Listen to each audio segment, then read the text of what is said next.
सुकेश चंद्रशेखर का ये जो बयान आया है कि केजरीवाल के मंत्री कैलाश गहलोत के फार्म हाउस में केजरीवाल के खुद के कहने पर उसने 50 करोड़ रुपए दिए, ये बहुत गंभीर सवाल खड़े कर रहा है और मुख्यमंत्री को सामने आके बताना चाहिए कि कैलाश गहलोत के फार्म हाउस पे वो गए थे कि नहीं गए थे।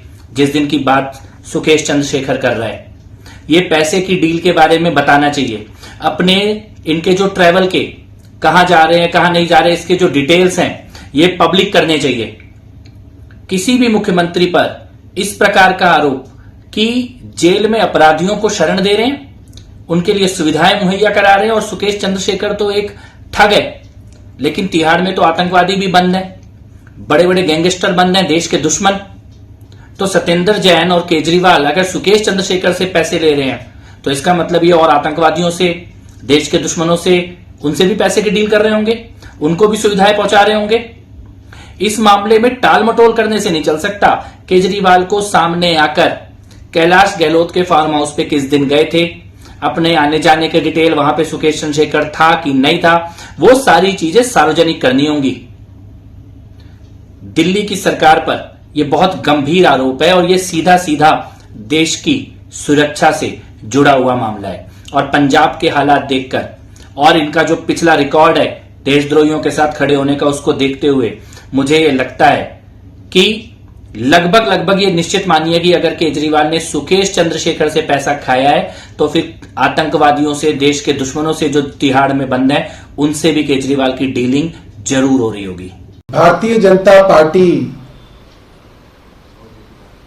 गुजरात और दिल्ली में नगर निगम यानी कि एमसीडी के चुनावों को लेकर जिस तरह से घबराई हुई है, उनकी घबराहट, उनकी छटपटाहट इस बात से नजर आ रही है कि भारतीय जनता पार्टी के राष्ट्रीय प्रवक्ताएं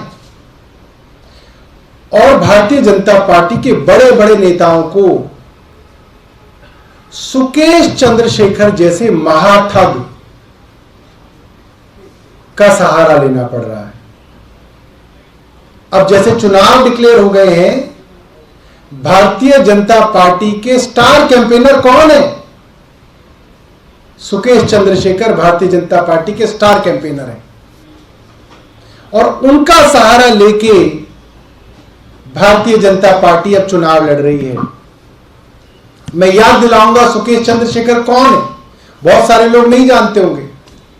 वो आदमी है जिन्होंने रेमडेक्सी के मालिक शिवेंद्र सिंह जब जेल के अंदर बंद थे और उनके भाई बंद थे, तो शिवेंद्र सिंह की पत्नी से पैसे मांगे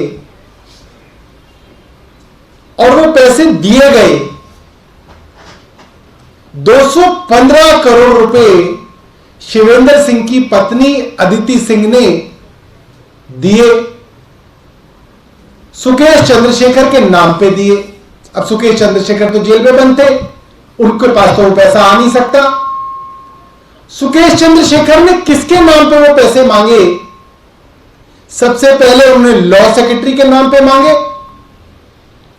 होम सेक्रेटरी के नाम पे मांगे और भारत के गृह मंत्री अमित शाह जी के नाम पर 215 करोड़ रुपए सुकेश चंद्रशेखर को दिए गए। आज भारतीय जनता पार्टी सुकेश चंद्रशेखर को अपना ब्रांड एम्बेसडर बना रही है, अपना स्टार कैंपेनर बना रही है। तो भारतीय जनता पार्टी से मैं पूछना चाहूंगा, देश के गृह मंत्री के नाम पे 215 करोड़ रुपए लिए गए, वो पैसा अमित शाह जी ने कहां रखा है? सुकेश चंद्रशेखर तो बहुत महान आदमी है, वो तो सच बोलते हैं, वो तो बड़े बड़े काम कर रहे हैं, भारतीय जनता पार्टी पूरे दिन उनका गुणगान कर रही है। तो ये बताए कि ये जो 215 करोड़ रुपए देश के गृह मंत्री अमित शाह जी के नाम पे सुकेश चंद्रशेखर ने लिए हैं, ये पैसा कहां रखा गया है? हम भारतीय जनता पार्टी के उन सभी प्रवक्ताओं से पूछना चाहते हैं।